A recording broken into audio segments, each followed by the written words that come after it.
Hi there and welcome back to Business Success Conversations with Carthy Accountants. I'm Michael Carthy. I'm joined by Adam, Edith and Lucy, the client relationship managers at Carthy Accountants, where we help you get the business you want. Today, we're going to talk about accountancy. Statistics say from ACCA, 60% of small businesses in the UK do not use an accountant. 60% don't use an accountant. We're now going to convince everyone why they need an accountant.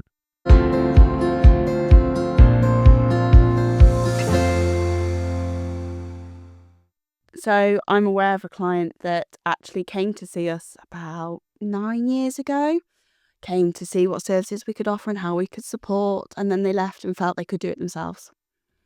They went and did it themselves and then came back 3 years later and we had to do 3 years worth of accounts because none of them were correct. Actually ended up costing them more to rectify the problem had they not just stayed with us, and we'd have been able to do tax advice as we were going, rather than actually having to rectify 3 years worth of accounts and saving them tax along the way.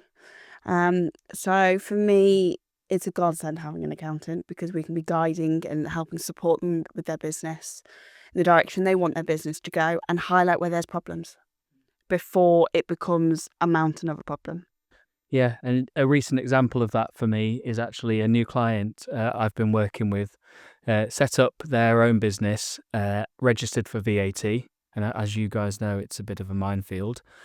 So set up under the flat rate scheme, which is beneficial under certain circumstances, but upon learning more about the business and looking at the figures, just off my own back, I thought I'd do a quick calculation of what would happen if we changed that scheme, because you can have access to different schemes to calculate the VAT.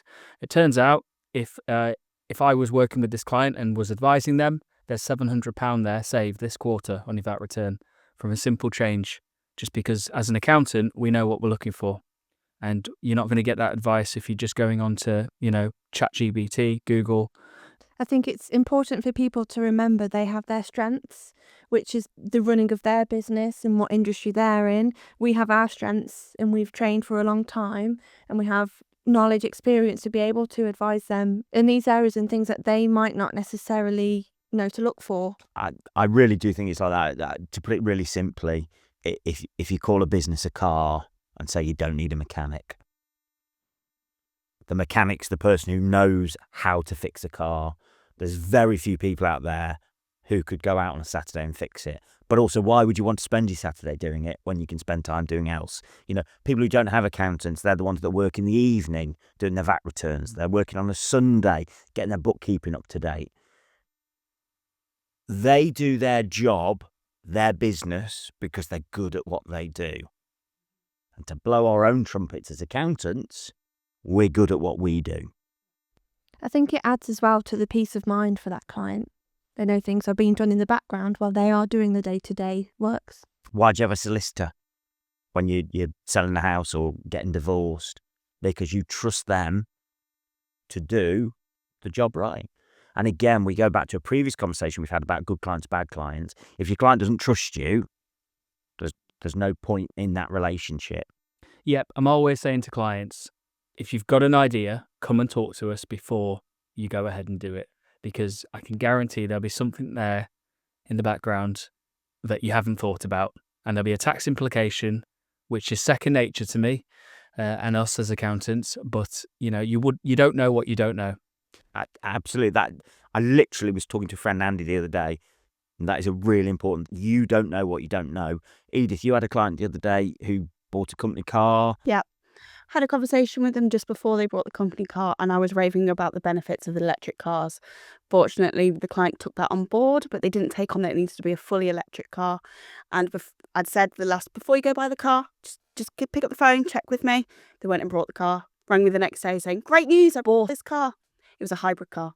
And unfortunately, the tax implications of that are massive. And instead of saving them thousands in tax, it's now costing them thousands in tax. Lucy, have you ever had it where either a client's not listened to your advice or taken your advice, but again, done it incorrectly, like Edith said? I have had a client that has, rightly come to me and explained I've been approached by this company, they're advising me these different tax policies, potentially loopholes, and had that discussion with me to begin with. So then we've given our professional advice that didn't align with the advice of this third party, and then unfortunately we've lost a client because of that.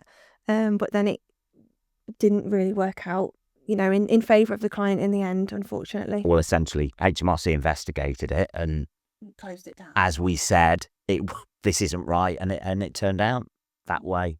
So Sometimes some things are just too good to be true. they are. And often clients will be approached by not necessarily as reputable options out there because they're hearing all this tax savings. Then they rightfully come and check with us, but then it's whether they'll listen to whether that's really something they should be approaching or not. And just to add to that, I think it's portrayed in, you see these TV adverts for all the software and how easy it is to just do the accounts yourself and understand tax. And with AI as well, it's easy to find answers to things that you don't understand and then presume that that's the only way to do something or that's the best way. Whereas you talk to someone who's trained in this field, who's an expert in what they do, we know better than to just go with the first thing that looks shiny and can save you tax, because running a business isn't about saving tax. So we've been talking about the importance of accountants, and again, it's very easy for us to say because that's what we do, and we like to have clients because it pays for Christmas dinner and everything. Let's go back to the real basics on why we have accountants. Why do people want accountants? Adam. Quite simply, time, and the time saving that we give effectively business owners their time back, that they don't have to deal with this extra load on their working life. The time that it takes for someone to research something they don't understand, firstly, find an answer, and then have to make sure that actually it is the right answer, can all be eliminated by going straight to the source of knowledge and finding out, yes, this is it. A simple question. Think about the time saving you can make, and you're not expending your resources in your business to get to something that someone in the accounting industry, in a professional services industry, understands, knows, breathes, and can help you and support you, because that's ultimately what we're trying to do. Not only that, when people Google it, they'll probably come up with 7 different answers. And actually, we are the knowledge. We know the legislation and that sort of thing. Lucy, same question. I think we can offer peace of mind to clients. There's not the worry that they've missed a deadline, they've missed a tax payment. They know there's somebody in the background doing all that for them. That is good to highlight these important things to them when necessary for them. Yeah, which again comes back to the cloud accounting. We can do a job a lot better if we have the key information in front of us. And yeah, peace of mind that things are correct. Things are done on time and correctly because we've got the knowledge behind us. Absolutely. Edith. So for me, it'd be money. Everyone goes into business for money of some description, be that ensuring the business is creating enough money for them to live the life they want. And also on the other side, ensure that they're actually doing the correct tax planning, that they've got enough saved for their tax and they've got no surprise bills. Thank you very much, as always, for spending the time with me. It's been an absolute pleasure. See you soon.